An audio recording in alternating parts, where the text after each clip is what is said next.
I'm Indy Nidell. And I'm Burns. And this is the Baseball History Time Machine. And what do we got today? What we got today is Sluggers of the 1930s. And why do we have that on our agenda? Because I mentioned in each of the first two episodes that we would do an episode on Sluggers of the 1930s soon, so we may as well now, which is soon. Good idea. We can't keep stringing the good folk along. I do want to say before we start, I did an episode called Sluggers of the 1930s more than a decade ago, 12 years ago, on my old YouTube channel, Sunday Baseball, or Watch Sunday Baseball, all one word. But this is going to be in a lot more depth. Because we have loads of sluggers and slugging to talk about, because it was a real sluggers decade by the sounds of it. No. It's not? No. You would think that, but when you look at it closely, it's actually not really true. Okay, there were a lot of prodigious feats of slugging and homers in the 1930s. Hack Wilson set the National League homer mark with 56 in 1930, and that would stand for nearly 70 years. He also drove in 191 runs that year, an RBI mark that will probably stand until the end of time. Jimmy Foxx and Hank Greenberg also made serious runs at Babe Ruth's then single-season home run record of 60 from 1927, and both stalled at 58. And it seems like there was a ton of slugging going on. But you know what? Actually, there wasn't. But when you say it like that, it really does sound like there was a lot of slugging. If not the 1930s, though, then there were a lot in the 1920s, maybe? I feel like there was a lot back in those days. After Babe Ruth began to revolutionize home run hitting at the end of the teens and in the early 20s, sure, there were others of the new generation who joined in hitting homers in the 1920s. But it was still quite rare to hit 30 or even only 20 home runs in a season. I mentioned last week that Chuck Klein set the National League record of 43 homers in 1929, but before that year, only Rogers Hornsby, Cy Williams, Hack Wilson, and Jim Bottomley had ever even topped 30 in the National League in its 50-year history, and 21 homers was still good enough to lead the league in 1926. And in the AL, outside of Ruth and Gehrig, well, there was Bob Musial, Ken Williams, and Tilly Walker before 1929, but that's it. Okay, so only like 9 guys had hit over 30 homers in a season before 1929. Why 1929? 1929 did see an offensive explosion, and that went into overdrive in 1930. But still, consider this. Today, every team in baseball hits well over 100 and often well over 200 home runs every season. Back in the 1930s, though, even topping 100 as a team didn't happen that often. Seems like it would have with Ruth, Fox, and Gehrig, and all those guys. Well, you'd be surprised. Except for the freak offensive year in 1930, there was usually only one or max 2 NL teams that would top 100 homers each season that decade, and none at all in 1933.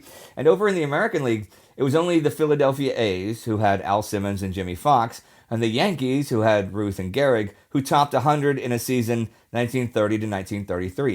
In 1934, Cleveland managed an even 100 homers, thanks to Earl Averill and Hal Trotsky. In 1935, it was the Tigers with the rise of Hank Greenberg. In 1936, it was only the Yankees and the Indians.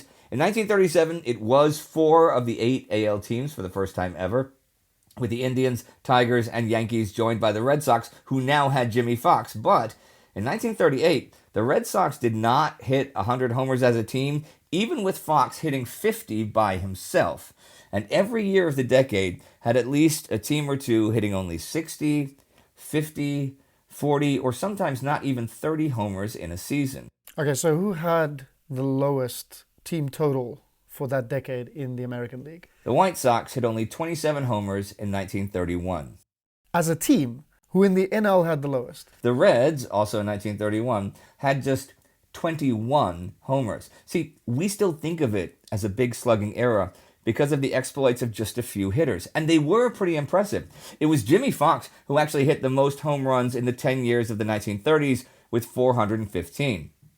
Lou Gehrig was second with 347, and Mel Ott third with 307. Those three are by a large margin the only men who hit 300 homers for the decade. I should note that the aging Babe Ruth, who played 5 full seasons in the 1930s at the end of his career, still hit 198 homers, which is pretty awesome. That's still like 40 home runs a year. And he began the decade at 35 years old, retiring in 1935 at the age of 40. Okay, but these guys, Ruth, Gehrig, Ott, Fox, these guys you can read about in any baseball history book, right? What about some of the lesser-known slugging feats of the 1930s? That's what I wanted to get to, so I will go into a few.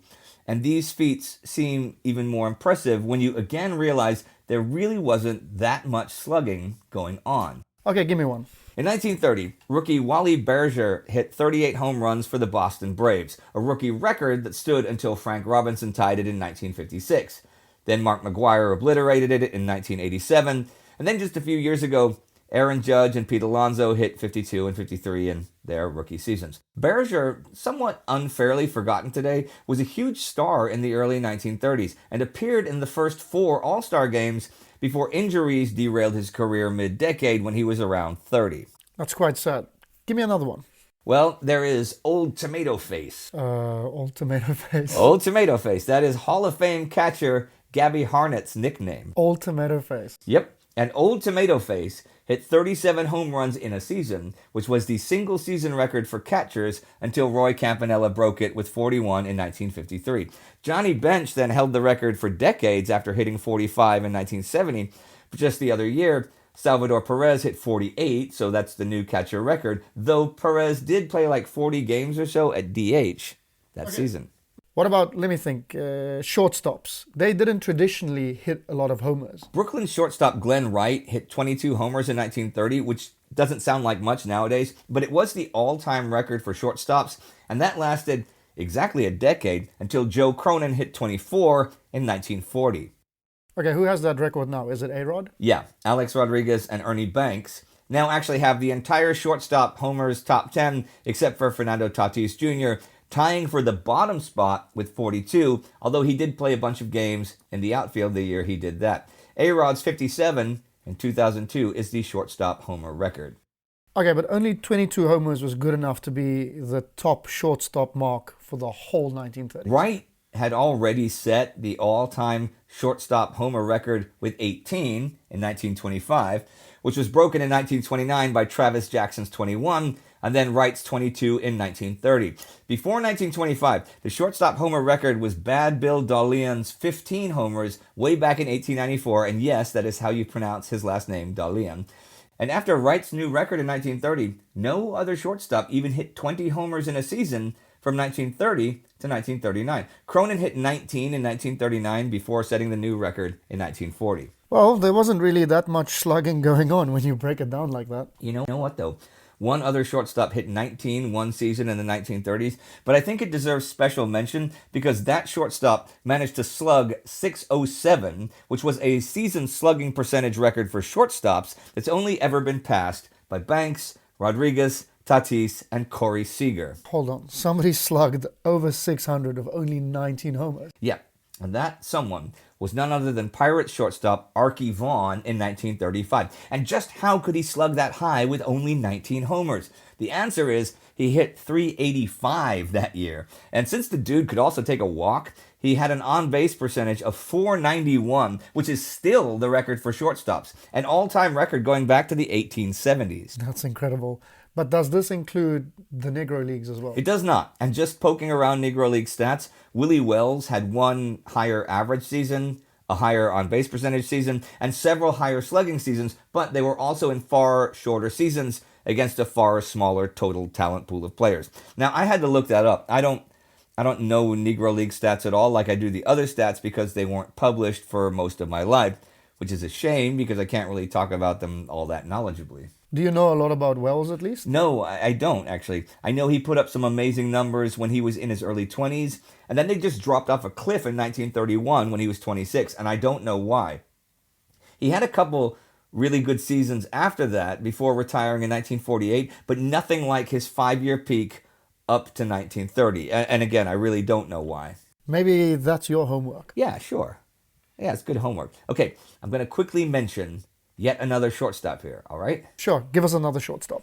1 year after Vaughn's incredible season, which was in 1935, another shortstop actually topped Vaughn's .385 average and put up what is still the modern batting average record for shortstops. Another Southern Hall of Famer, actually, Luke Appling, who hit .388 in 1936 and drove in 128 home runs, but only hit 6 homers because, once again, there wasn't really that much slugging going on. Hold up, you said the modern record for shortstops. Who has the all-time batting average record for shortstops? That would be Hughie Jennings, who hit 401 in 1896, the only shortstop to top 400. It's pretty impressive. You know what's really impressive? That Jennings drove in 120 runs that year, but hit exactly 0 home runs. That's a pretty crazy stat. Like the small ball enthusiasts would be loving that kind of stat. And also this, okay? Jennings didn't walk or strike out much that year, with just 19 walks and just 11 strikeouts. But he was hit by a pitch 51 times. 51 times. That's gotta hurt. That's really kind of putting your body on the line. That is actually still the single season record for being hit by a pitch. And other than Jennings himself 2 other times, only Ron Hunt has ever even topped 40 with 50 in 1971. Well, you could say that these guys really crowd the plate and that they have a high pain threshold. Now, I do have another slugging feat of the 1930s to talk about, actually, when I'm not digressing about, everything else. My favorite one of the 1930s, a feat managed by Rudolph Preston York. I know him, Rudy York. Powerful guy. Indeed he was. Rudy York came up with the Tigers as a first baseman, but the Tigers already had a great one, Hall of Famer Hank Greenberg. Not going to have a lot of playing time there, playing behind Greenberg. No. So they tried York at third base for some weeks, but he was very clearly not a third baseman. But he had a lethal bat.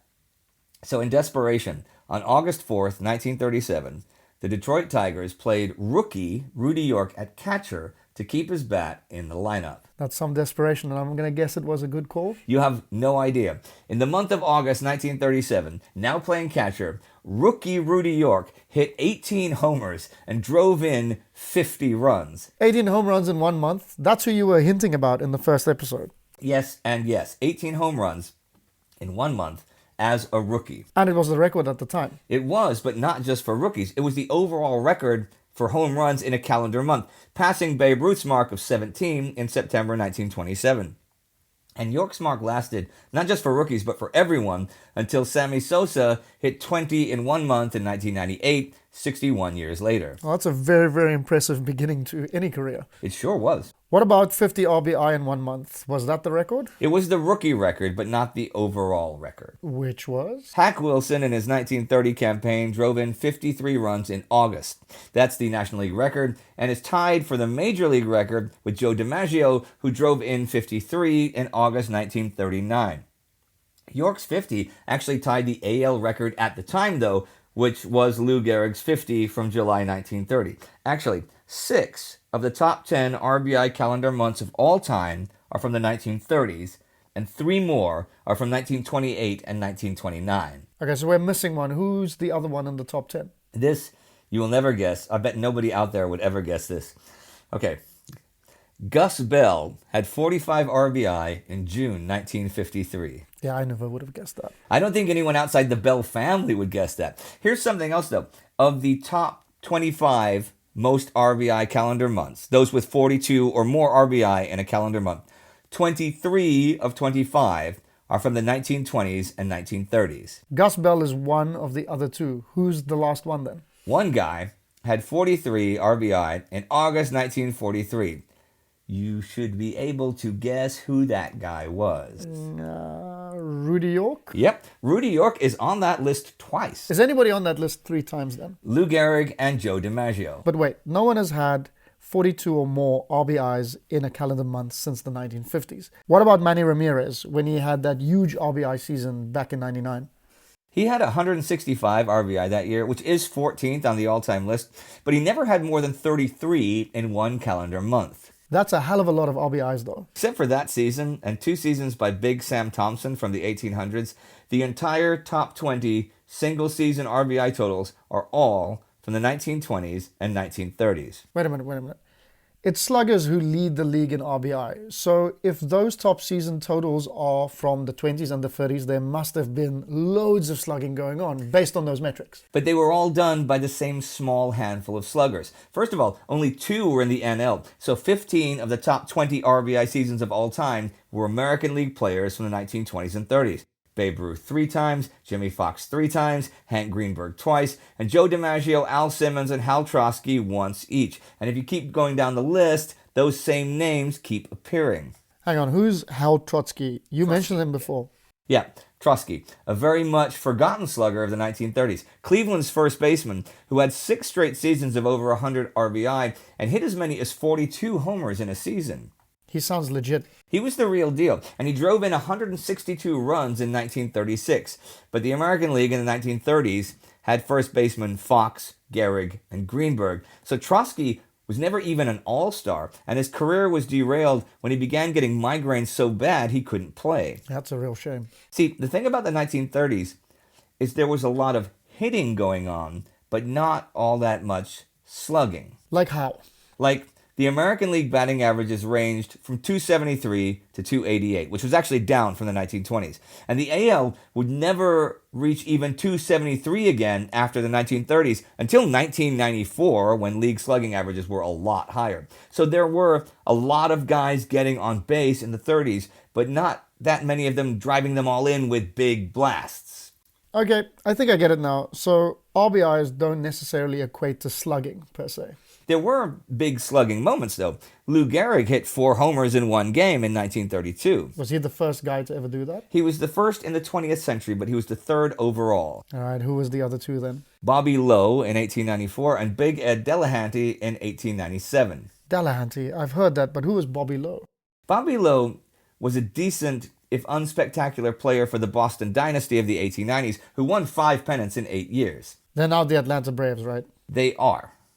Was this back when they were the Boston Braves? No, this was before that. The National League from 1877 didn't want team nicknames, so Boston was supposed to be Boston or the Bostons. But that was soon enough overpowered by the fans and the teams themselves. Already in 1885, Boston was known as the Bean Eaters, though you have to be careful with old nicknames. How so? Well, it's semi-common knowledge that the New York Giants were first called Giants by manager Jim Muttrey.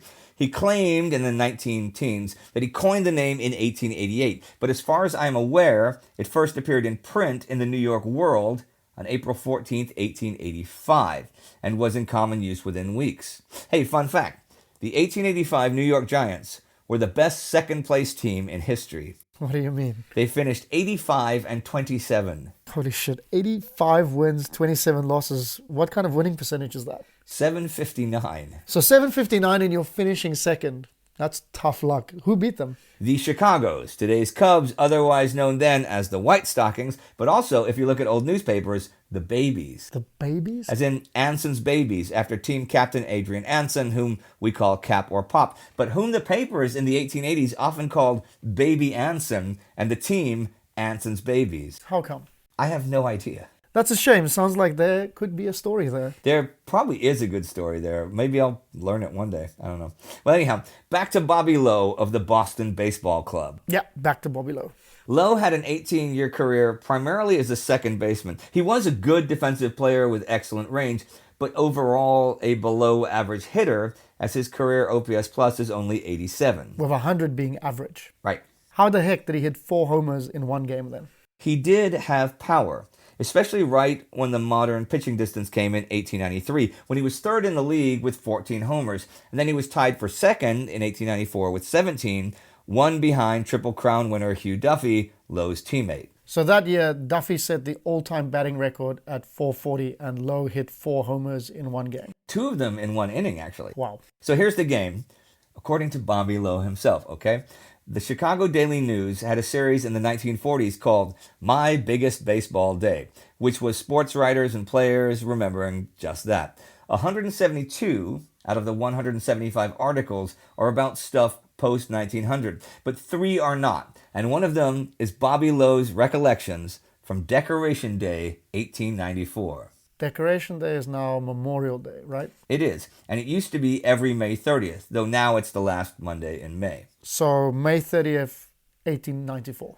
A Decoration Day doubleheader against the Porkopolis 9. The who? Cincinnati. Cincinnati is Porkopolis. Okay, Porkopolis is a way better name than Cincinnati. I totally agree, and I say it because that's how this was written in the newspapers. They called them Porkopolis. It is an awesome name for a city. It was called that in the sports pages back in the 1890s. Cincinnati would have cooler team nickname options if it was called the Porkopolis. I mean, the Trotters, the Bacon, the Ribs. The swine. That's pretty negative, though. Whoa. Pittsburgh Pirates. Pirates is pretty negative. It depends. You just got to own it, right? Yeah, You know? I mean, the Dodgers were those damn trolley Dodgers. They owned that, right? that's true. Anyhow, Decoration Day doubleheader at Boston against visiting Cincinnati. Boston wins game 1, and here are Bobby Lowe's own words for what follows. Before the afternoon game, Miss Lowe and myself had dinner at the Old North Railroad Station. A fish dinner. I always liked fish. I already love Lowe's color commentary. There were about 8,000 fans jamming the stands, and Nichols, then pitching for us, was facing Chamberlain. Is Nichols Kid Nichols? He is. And the kid has a legitimate claim to being the best pitcher of the 1890s. Well, he and Amos Ruzzi, anyhow. Maybe Cy Young as well, although I think Nichols was better that decade than Young was. Nichols actually won 30 or more games 7 times in the 1890s. That is the most such seasons in a whole career as well. One more than Tim Keefe or John Clarkson, and twice more than Young, who pitched 7 more seasons than Nichols did. I didn't realize Nichols was that good. Oh, he was. And get this. Kid Nichols won 362 games, but did not pitch in the majors in 1902 or 1903, while still a great pitcher. He co-owned and was player manager for the Kansas City Blue Stockings in the minors those years, but if he'd pitched those 2 seasons in the majors, he likely would have won 40 games or so total, or more, which would have made him a career 400-game winner, the only other one being Cy Young until Walter Johnson came along, and those 2 are still the only 2. I bet Nichols would have made the Hall of Fame quicker if he'd had won 400 games. I think so, too. Oh, and as for opposing pitcher Chamberlain, this is none other than Elton Chamberlain. Elton Chamberlain. Yep, That's the coolest name I've heard. it gets better. His nickname was Icebox, Icebox Chamberlain. Yeah. He must have been the coolest guy on the planet. hence the name. He was a star with the Browns in the late 1880s, and in 1894 is winding up his career with Porkopolis. Elton Chamberlain. Icebox Chamberlain. Dude, I want that on a tobacco card. You can get a reprint for $3 or $4 actually, though I saw an original for $632 on eBay. Hey, fun fact, me and my Houston buddies used to call Chris Davinsky Icebox Davinsky his first couple years with the Astros. But back to the game at hand. Yeah. Okay, Bobby Lowe's words again. I didn't get on base in the first inning, but we got 2 runs. So did Cincinnati. Nothing happened in the second, but in the third, I was up first again and hit over the left field fence. A fellow named Bug Holliday was playing left for Cincy, and he went back a few steps and then stopped because he saw it was no use. We got 9 runs off Chamberlain. He wasn't taken out like they do now when a pitcher gets hit hard. And by golly, I came up with Jack Ryan, our catcher, on base and hit another homer over Holliday's head. It's a pretty good game so far. Nichols got up off the bench when I came in and shook hands and hollered to the sports writers over to one side of the stands. Ain't that a record in 1 inning? I don't suppose they knew. Well, it is, right? Yeah, okay. In the Texas League, Gene Rye hit 3 homers in 1 inning in 1930. But in the majors, Charlie Jones was first with 2, as far as I'm aware, back in 1880. Anyhow, you should have heard that crowd when I came up in the 5th and hit another homer. The third went over the fence by about 20 feet and was almost on the exact line of the other 2. The fans were jumping up and down, and Soleil was telling everyone I'd tied Ed Williamson, Cap Anson, and Dan Bruthers, who also hit 3 in 1 game. As I walked to the plate in the 7th, the crowd was yelling, 4, Bobby, hit another one. And dang my soul if I didn't. I almost fell down when I saw the ball going for that fence the 4th time. Holliday threw up both hands and ran back to see by how much it would clear. He said afterwards the ball was about 10 feet above the fence. By the time I'd circled the bases, there were silver dollars and other coins lying on the ground. They were all for me, and we held up the game to gather them up. I got about $100 altogether, and the funny thing was, when I came up in the 9th, I hit a single. Everybody laughed. I suppose it did look silly after 4 homers. That's a really cool story. It sure is. Hey, who's Bug Holliday? Bug Holliday was a real Porkopolis slugger. 1894 was his last full season. He hit .376, which was only 9th in the league in such a hitter's year, but he was also in the top 10 in homers and RBI. His real name was James, but he was apparently called Bug because he looked small in the outfield. He was 5'11", but only weighed 151 pounds, though despite that, he had serious power, leading the league in homers twice, banging out 19 as a rookie in 1889, which was both the American Association record, the Reds played in the AA at the time, and the general rookie record. But hey, this is supposed to be Sluggers of the 1930s, not Sluggers of the 1890s or Sluggers of the 1880s. Well, Sluggers of the 1880s and 1890s are both episodes we really should do in the future. That is a great idea. I will add that to my list, which is getting quite long. Do you have anything else to talk about today, though, about the Sluggers of the 1930s? We do not. Okay, so let's wrap it up. Okay, we shall wrap it up, but also remember, if you join us on Patreon, you can get all our content ad-free, but beyond that, the more support we get there, the more time we can take away from our other work to make more episodes, longer episodes, and whatever weirdness we come up with. So go to patreon.com and search for Baseball History Time Machine. All right, goodbye to everybody out there for now. Thanks for listening, and we'll be back next week. That we will. Once again, I'm Indy Nidell. And I'm Burns. And this is the Baseball History Time Machine. At Arizona State University, we're bringing world-class education from our globally acclaimed faculty to you. Earn your degree from the nation's most innovative university. Online. That's a degree better. Learn more at asuonline.asu.edu.